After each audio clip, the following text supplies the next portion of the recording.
Hello, I would like to talk to you today about Making Tax Digital, which is the tax changes coming in from April 2026. The approach that we're taking with Making Tax Digital is that we want to help all of our clients know the requirements in the most cost-effective way, because ultimately we are concerned that the Making Tax Digital tax filing requirements will increase the admin cost to every one of our clients who are affected. And we want to make sure that we put in a cost-effective solution that also balances saving you some of the cost with making sure that HMRC doesn't have a reason to come knocking on the door. We don't want any unnecessary inquiries just because someone didn't know what the submissions they needed to make were. And also, if someone needs help, we want them to make an informed choice about getting that help. We don't want to just say, right, we're going to do everything for this package. We want to make sure it fits every client and what they need. So our idea is to help you help yourself first and then provide support as and when you need it. So who does Making Tax Digital for income tax affect? Ultimately, it affects individuals who are self-employed and or are landlords. It can affect you if you're a landlord, it can affect you if you're self-employed, or if you are both. If you have turnover that is combined between the two, self-employment and rental income, that exceeds £20,000, then you will be affected by Making Tax Digital. And this is one of those weird rules. It's not the sort of thing that I've seen that often in the tax system, but they're looking at just turnover, not profit, and they are combining that turnover between your self-employment and all of your rental income. So if you've got rental properties where you are a 50% owner in a number of properties, it's your 50% of that turnover that counts, but that will also be added on to any self-employment that you have. £20,000 is the lowest amount that is then staged in 3 years' time, but we'll come on to the staging in a minute. The most important thing to emphasise here is the assessment for Making Tax Digital is based on turnover. Those who don't exceed the turnover thresholds, either yet or they won't exceed 20,000, they can voluntarily register to join this system. However, I think most people would probably choose to wait until they are required to. There is some scope for if your income has dropped from the year of assessment, which at the moment is 2024-25, so the tax returns that will finish back in January 26. If your income's dropped since then for your rental or self-employment, there is a chance that you may be able to appeal entering the system. However, there's not really a clear structure for it, so I would say unless you've been given specific advice by one of our team, assume you will be going into the system even if that turnover has dropped. The other thing I'd just like to point out is that this only affects people who are self-employed, meaning that they have a business they report directly on their personal tax return. If you run your business through a company, you might consider yourself self-employed, but actually technically, under the Making Tax Digital rules, you are not considered self-employed for Making Tax Digital purposes. So what is Making Tax Digital for income tax? Essentially, it's the quarterly reporting to HMRC of your income and expenses for self-employed and rental income. So that means that if you've got self-employed income, rental income, you're going to have to report to HMRC every 3 months a statement of your income and expenditures for those two income streams. If you have got both a self-employed business and rental properties, you effectively need to make 2 submissions every quarter. You'll need to make a submission that is your self-employed income and a submission that is your rental income. How are you going to make these submissions? Well, you're going to have to use software. I think this is probably the most difficult part of the whole thing, is that all taxpayers who are affected will need to subscribe in some way to a bit of software that will meet the requirements to HMRC. So we've put 3 of the ones that we've investigated so far here, and we'll talk a bit more about software later. But effectively, you're going to need to choose some software to link to your bank accounts so that you can then start making the filings later in the year. The other thing to note here is that if you are making these quarterly submissions, you are still required to do an end of year tax return as well. They've changed the name and format of it slightly, but effectively you've got 5 tax submissions to make in the tax year. They're not currently going to use this to ask for quarterly tax payments, although when it was first brought about 12, 13 years ago, they were talking about bringing in quarterly tax payments, but I think we are worlds away from them being able to do that just yet. So it's on the cards potentially, but at the moment, headline is no, we're not going to collect quarterly tax from HMRC. The other thing is that there is still a submission deadline of the 31st of January every year. It's just this is no longer called the self-assessment tax return, as it is for anyone who's not affected by MTD. But those who have an MTD tax return, it's going to be called the final declaration. And the final declaration will include all of your other non-MTD reported income. So that means things like bank interest, investments, any P60 income, any capital gains, portfolios you hold, any of these peripheral bits that we currently help you put on your tax return. This is where they're going to still need to be collated. So I'm afraid my team will still need to ask you some of those awkward questions of saying, do you have this? Do you have that? Gift aid, pension contributions, all those things. That's where those will get logged. So when are the submissions due? There are 3 thresholds that will then bring people into the MTD system one at a time.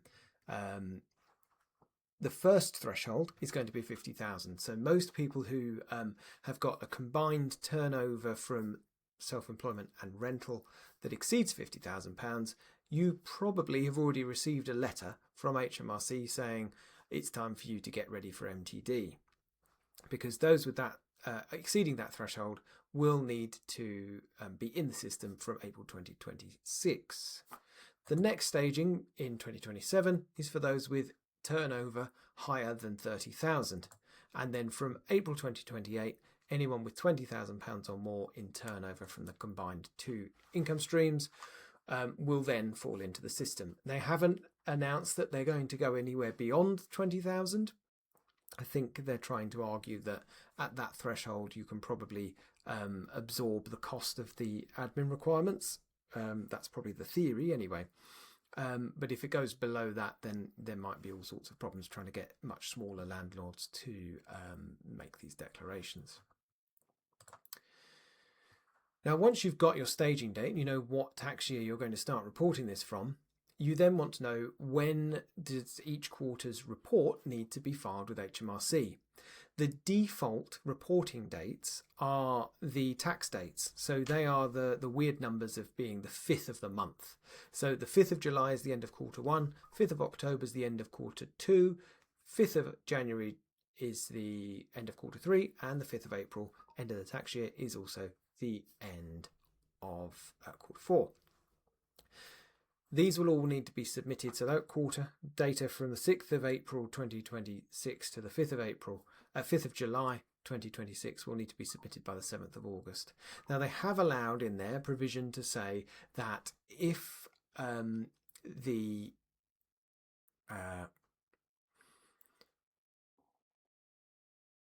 if you are reporting to a month end, which for most businesses they would report to a month end, that is allowable, but it's not the default. So the rules are it will default to the 5th of the quarter, 5th of the month being the quarter end.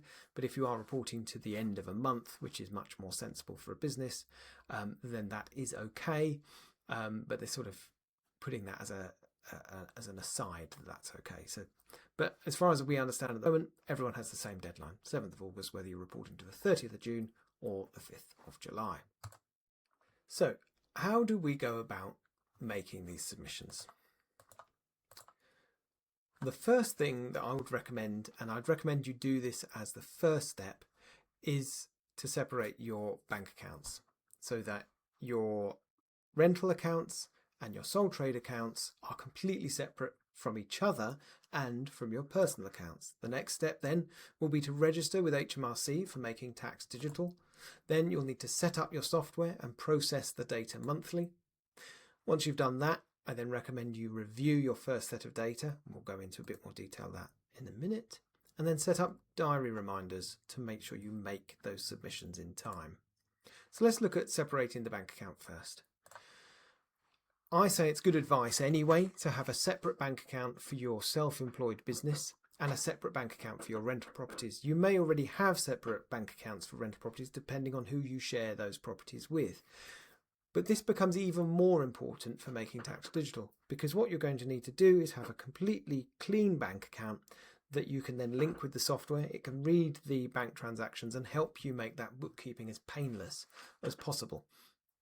If you've got a bank account that's got lots of other transactions that are all personal, then you've just got so much more volume of bookkeeping to do for no reason, because those transactions should all be taking place in a personal account.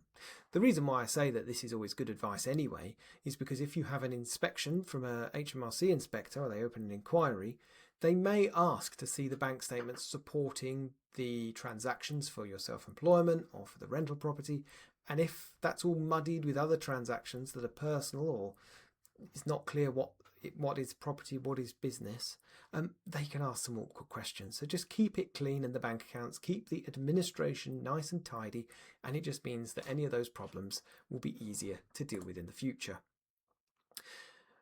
You may need multiple bank accounts for property portfolios depending on who you share those properties with, because ultimately you're going to need to decide, if you've got a property that you share with someone, are you going to do the bookkeeping for the entire property and then share part of that submission with them? So with online software, they might be able to log in and submit their half of it once you've done the bookkeeping. Or are you just going to record your half and they have to do their half? But that's also going to have an impact on how those bank accounts operate. I think if you're going to share a property, you may as well share a joint account with them to keep the admin.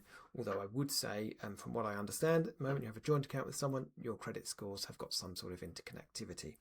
I was once told that having a joint account with someone is actually more dangerous in credit score than getting married. So the bank account here is going to be the main driver of getting information into the software for doing the Making Tax Digital reporting. And as I say, keep that bank account as clean as possible. So that's step one. Step two is going to be registering for Making Tax Digital. To do this, you're going to need to go to the gov.uk website, and the web page looks something like this. This is one of those standard Gov websites. You're going to need to, there's a lot of guidance on here. I'm not going to repeat the guidance on our website, because if they change how this works, then all of a sudden our guidance will be out of date. They've got it all written here, and we're doing a few test cases so that if you do have any problems, hopefully my team will have seen it before and be able to help you.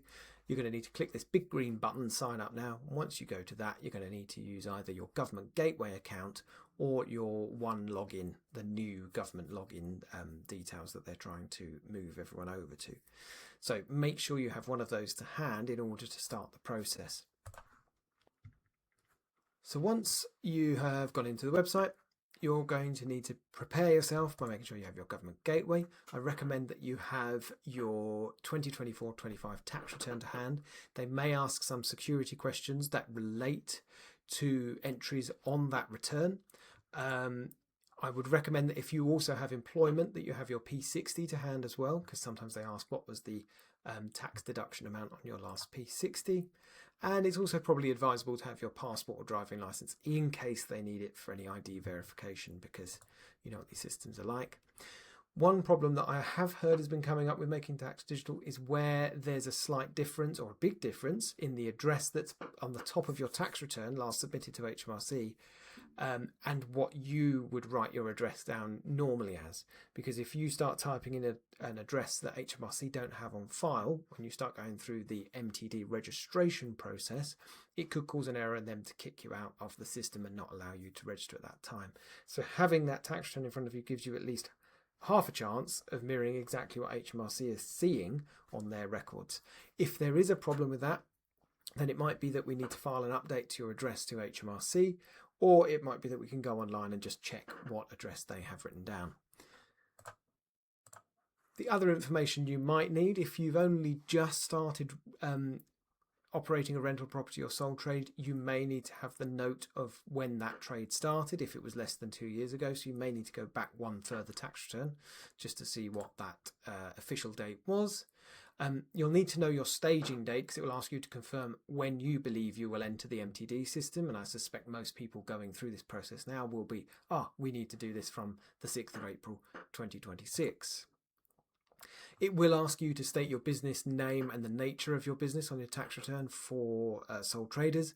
I'm not sure whether it tries to correlate this with a previous submission or whether it's just a new name that you can give it now if you haven't previously named it. For some clients, it might just be your name as the name of the business. And then once that's done, HMRC will then send you the details you need to put into your online bookkeeping system. I'm sure this will consist of a new code that you have to put through the Making Tax Digital system. Why they can't use the UTR number, I'm not exactly sure. But yeah, further details will be provided by HMRC. And once you've got that, you can then move on to setting up the software and processing that data monthly. Setting up the software, you'll need to choose which software works best for you. Now, there's quite a lot of choice out there in the market. But the starting prices of the three that we've looked at, which look quite competitive, you've got Xero and QuickBooks, which are roughly about the same. I think QuickBooks is slightly cheaper than Xero. Both of these are industry leaders for helping self-employed people. Whereas Hammock, the third option we've written there, we have been able to test to some degree, and that is actually specific for landlords. So we think that might be slightly better positioned to actually get the bookkeeping right for once you get processing information for your rental income. Generally, I would say if you are used to a bit of software for your bookkeeping, if that's Xero, QuickBooks, Sage, whichever, then your first port of call is probably to price up using that software. Is that going to be viable for you? As far as I understand, if you already use Xero for your self-employment, you can use tracking categories to separate between your self-employment and your rental income, and you can then record both on the same Xero setup. So actually, for those who already use Xero for self-employment, not for your limited company, I must add, so if you already use Xero for a self-employment, then it might be possible that you don't even have an additional premium to pay to get on the software. I'm not sure if QuickBooks does the same sort of exercise, but if you aren't already using bookkeeping that you're familiar with, then it's potential that something like Hammock or one of the other options might be useful for you. Hammock does tend to be a bit cheaper. I think for Xero, it might be worth talking to one of our teamers. There's a potential we might be able to get a slightly discounted package that's not available on the open market. But we can discuss that as things arise. But they're the main options. We have got a big long list of all the available softwares. We just haven't been able to road test them all. One, because there's so many of them, and two, they're not all ready to go yet. As the first submission is due in August, we think they're just in the final throes of trying to get their software ready to go. So yeah, we've not been able to say, right, yeah, we've tested all of these, but these three seem to be the forerunners for being pretty stable, and Xero and QuickBooks are ones that most people are already used to. So could be the most useful to use because it won't mean learning a whole load of new things. And then once you've selected your software, got that set up, you will then need to link it with your bank account that we've already discussed.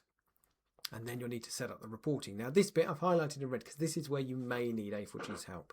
So it may be that you need our help in making sure that the accounts that you can, we call it posting to, so where you allocate your expenses and income to, you may need us to just get those set up correctly so that they're going to marry up with the sort of descriptions you'd usually see on a tax return.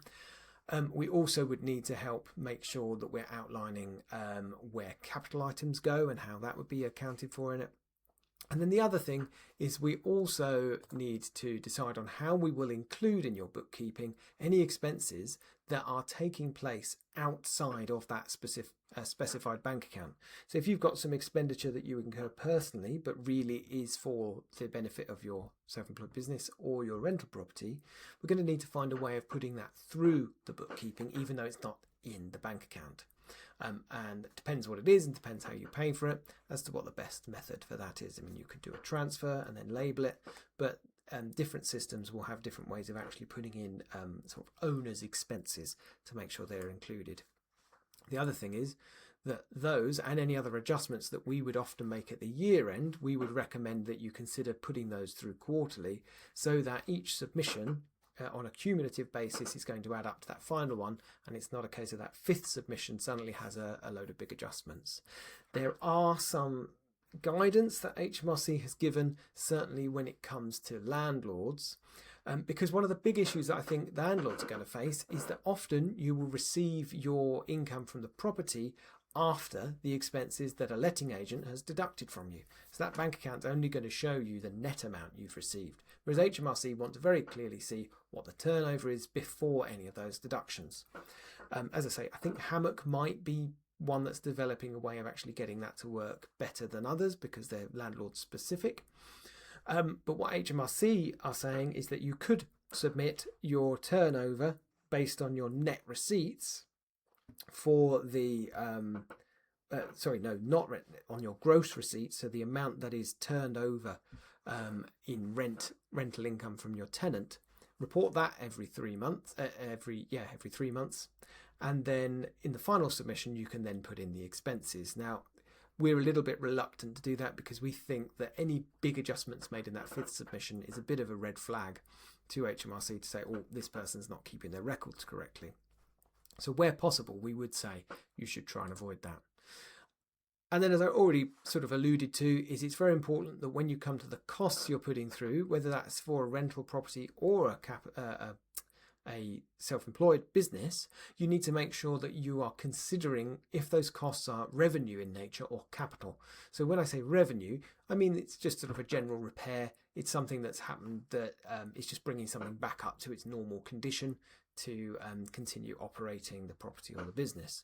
Capital is where you're doing something a bit more significant. So if you're replacing a pretty bog standard kitchen for a really high-end kitchen that is going to allow you to charge higher rents and get a slightly higher class of tenant in, then the revenue would say, no, hang on, that's capital. You can't have that as a reducer to your profit in that year. That's actually capital, and it will just reduce the value when you sell the property. But if you renewed it to the same value later, then it would become revenue. We're going to put some guidance out to help people differentiate between these two, because often this is the sort of thing that we're doing when we do a tax return, is reviewing the expenditure to make sure that the allocation between the two of these is correct. So we'll put some content out there to help you get it right in the first instance. And then I recommend you process that data monthly. So every month, month closes, open up the software, it will hopefully have read through the bank account, but I would suggest you make sure that the bank feed is what it's called when it pulls the information from your bank account into the software. Make sure that's still active, and then start allocating the transactions that are coming through. Consider any expenses that need to be entered that are outside of the bank account, and as I say, consider that capital treatment for anything that might arise. If you do that monthly, it's going to be a lot less painful than if you do it all in big chunks at the end of every quarter, or goodness forbid at the end of the year. So let's look at how you would review your first set of data. So once you get to May and you've processed April's numbers, you should be able to look at 1 month's information, and you can very roughly look, and probably quite quickly look, say, does the turnover being reported in the software agree to what you'd expect? If it's 1 month, then it should be a little bit easier to work out if that looks correct. Do the costs look reasonable? Is there anything odd coming into there? And is there anything that you're unsure of that you might need help with the inputting or reviews? If you do this each month, you're going to be a lot more on in your mind about what is going through, and therefore you're going to be more on the ball with finding any errors. Whereas if you wait until the end of the quarter, there's a lot more data going through there. You've got a lot more adding up to work out, does that work with what you're expecting? And things can then start to hide a little bit more. So definitely review it at the end of the quarter, and if you can, review it each month. And at the end of the quarter, you may want, for the first couple of quarters, to just say, A4G, can you just quickly log in, just check that this makes sense? And we can do a bit of a sense check just to make sure it is in line with what we're expecting from previous returns. Because you don't want to submit data to HMRC that is wrong. There are ways of correcting data that's wrong, but obviously you don't really want to submit it wrong in the first place. Now, the important thing here is to make sure you file your MTD returns before the deadlines. You're going to need to submit those separately for the self-employment and the rental figures. So therefore, you may have multiple submissions if you've got a combination of rental properties on different systems with different other property owners that you may be sharing an investment with, but also separate from your self-employment. So you might have multiple returns that you need to submit. The other issue here is, from what I understand, there's still about 750,000 people yet to register for Making Tax Digital. So that means there's probably about 1 million people who, well, maybe not quite 1 million, but somewhere near 1 million people who are going to need to make a Making Tax Digital submission by the 7th of August. This system has only run with a few test cases so far. So when we get to August, that's the first time the system's had to cope with that number of submissions. And if you think that if there's 1 million people who are in the MTD system, some of them are going to be making multiple submissions. So there's going to be more than 1 million submissions trying to be made. I have a sneaking suspicion that HMRC's computers will not be enjoying how much data they're being sent. So sending early is definitely going to be beneficial to reduce your stress levels and make sure that you know it's done. So we're going to say when we come to the next bit, which is setting the diary reminders, that's going to be important for making sure you don't fall foul of any of those issues. So very roughly, I would say that the second Saturday of July might be a good time to set a diary reminder. Say, right, I need to do the information to the 5th of July, get that in, and then I can review it and get it submitted so that we're well in advance of that 7th of August deadline. And if there are any problems, you've got time to resolve it without being up against that deadline. I've put the second Saturday of July just as an idea, whatever day works best for you. But this is just a potential idea as to how I would set it out for me. So you don't want to have the rush that might cause a crash on deadline day. And also, if you do need someone to review it, if you're right up against the 7th of the month, there's going to be a limited amount of time available for us to help you fix any submission errors. Not only because of the amount of people who are going to be going through Making Tax Digital, but also because that's also the VAT filing deadline. So the team that will be helping with MTD are also helping clients get their VAT submitted. So it's all going to crunch at one time of the year.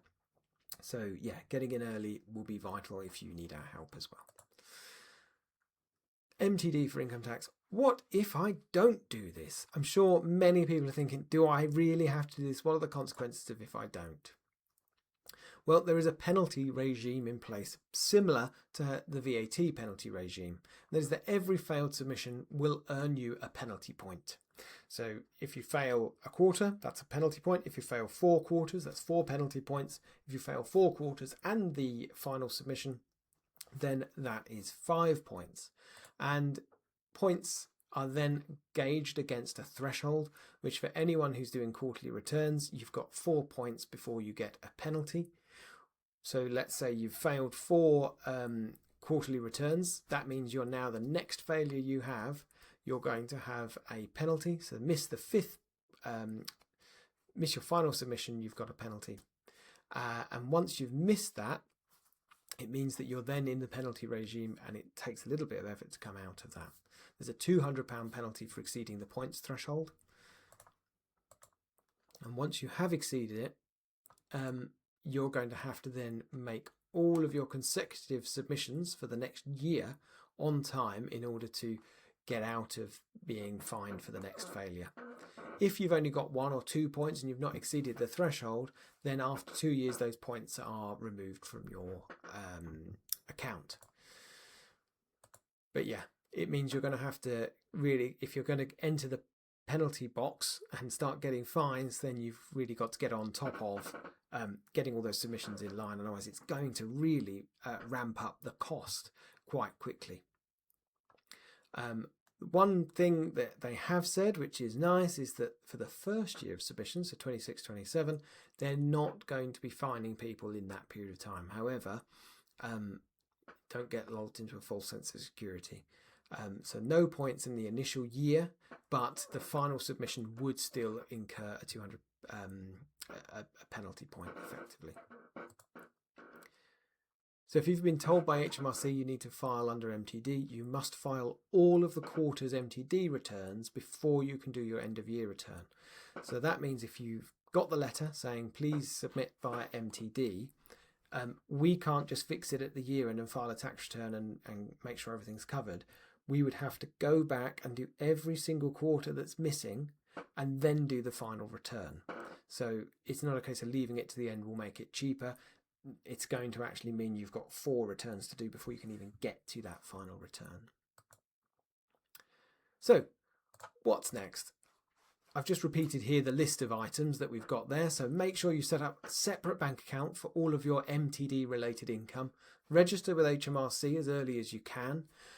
Talk to us about any recommended software. We can give advice with that. Our client managers will be ready to help. Start using that software as soon as you can so you can get to grips with it, check the data you're putting through, make sure it works for you. Review every month if you can, at least every quarter. Review that data and just check it against what you expect to be seeing. Get that review done early, because if you're up against the deadline, then I can see that a lot of stress will take place. Set diary reminders for making those submissions, and then, as I say, submit those returns as early as you can. We're going to be putting up lots of help and frequently asked questions on our Making Tax Digital landing page. The link is there. We will also publish the slides so you can click these links, but we're going to be putting up there lots of questions that come up, any helpful videos. We will have a discussion on there about the different types of software as well from the team who've been investigating that. But also talk to our client managers and they will be able to help and advise you as well. But just bear in mind that this is still a new system, so there might be some questions you have. They might go, okay, I'm going to have to check that one out. We've got a whole team here ready to check everything out, so we can certainly come back with an answer. We might not know it instantly because this is new to everybody. So I hope that's been a helpful introduction to how you can get set up for Making Tax Digital. And then the next port of call will be to look at the software options.